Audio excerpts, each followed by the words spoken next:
A Revolução Russa foi um acontecimento histórico, um marco muito importante na evolução da humanidade. Foi a primeira vez na história que os operários, apoiados pelos camponeses pobres, pelos soldados e a baixa oficialidade, assumiram o poder e governaram o país, mostrando que sim, é possível acabar com a desigualdade, com a injustiça, com a violência, acabar com a exploração capitalista. Essa revolução, ao nosso ver, continua sendo a melhor referência sobre o que fazer hoje para mudar o mundo em que vivemos. A maioria das pessoas nos dias de hoje, mesmo muitos ativistas das lutas, opinam que a revolução socialista é impossível, que são muito grandes os obstáculos e que a revolução, portanto, seria coisa de um futuro incerto, longínquo. Alguns falam que defender a revolução é coisa de realistas fanáticos, verdadeiros dinossauros. E essas opiniões não surgem do nada. Elas são disseminadas todos os dias entre os trabalhadores por toda a máquina de propaganda que a burguesia tem à sua disposição. Mas não só a burguesia. As organizações reformistas que atuam no interior da classe trabalhadora fazem o mesmo. Tratam de convencer os trabalhadores que revolução é uma coisa de um futuro incerto, que agora o que importa mesmo é disputar e ganhar as eleições. É eleger deputado, prefeito, governador e presidente da República. Só que para isso, dizem os reformistas, como as eleições são controladas pelo poder econômico, é preciso fazer aliança com a burguesia. Afinal, sem isso não ganha e se ganhar não governa. E o resultado é isso que nós vemos aí. Aqui no Brasil, por exemplo, a cada 2 anos tem eleições.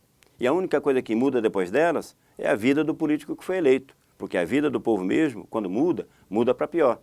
E essa é a realidade dos sistemas eleitorais no mundo todo. Lula e o PT fizeram isso no Brasil. E deu no que nós estamos vendo aí. O novo reformismo, representado por Podemos no Estado espanhol, PSOL no Brasil, Frente Ampla na Costa Rica, seguem pelo mesmo caminho. Melhor exemplo desse setor é o Syriza, que hoje governa a Grécia, aplicando o programa econômico do Banco Central Europeu e do Fundo Monetário Internacional. Aqueles que defendem as alternativas ditas nacionalistas, como Chávez na Venezuela, por exemplo, precisam explicar a miséria, a penúria e a violência que se abate sobre a classe trabalhadora daquele país neste momento, em particular sobre a população mais pobre da Venezuela. Todas essas organizações reformistas ou nacionalistas, quando chegam no governo, acabam aplicando o mesmo receituário liberal ditado pelo sistema financeiro. Invariavelmente, os seus governos acabam cúmplices e instrumentos dos bancos e das grandes empresas na rapina que praticam contra os povos do mundo todo. Sequer reformas conseguem fazer, pois no capitalismo, na sua fase atual de decadência, não cabem reformas que melhorem a vida das pessoas. Só cabe mais exploração, opressão, violência, guerras, desemprego, miséria, humilhação. E é justamente esse um dos fatores muito importantes para as mudanças que nós queremos fazer no mundo.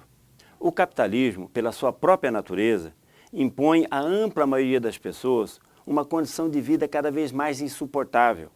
É isso que leva às revoltas e às revoluções. Se nós somamos a esse fator a existência de um partido político, de uma direção consciente para essa luta, essas revoltas vão se transformar em revoluções socialistas vitoriosas, abrindo espaço, abrindo caminho para a construção de uma sociedade socialista. Foi isso que houve na Rússia em 1917. E não há nada mais realista a fazer do que uma revolução, se nós queremos mesmo mudar o mundo que nos cerca. Trotsky tem uma frase que diz que toda revolução é impossível até que ela se torne inevitável. E o exemplo dos operários russos em 17 do século passado, do Partido Bolchevique, são a expressão mais viva desse pensamento. Agora, em 2017, serão feitas muitas homenagens ao centenário da Revolução Russa. E a elite e seus partidos estarão entre os que vão fazê-lo, mas com uma distinção. Nós acreditamos firmemente que a melhor homenagem que nós podemos fazer aos operários, aos camponeses, aos soldados que fizeram aquela revolução é lutar incansavelmente em nossos países para fazermos o mesmo, para fazermos a nossa revolução. A Revolução Russa, para nós, não pode ser vista apenas como um acontecimento histórico. Ela é também um exemplo a ser seguido hoje. O seu significado, os seus ensinamentos estão mais atuais do que nunca.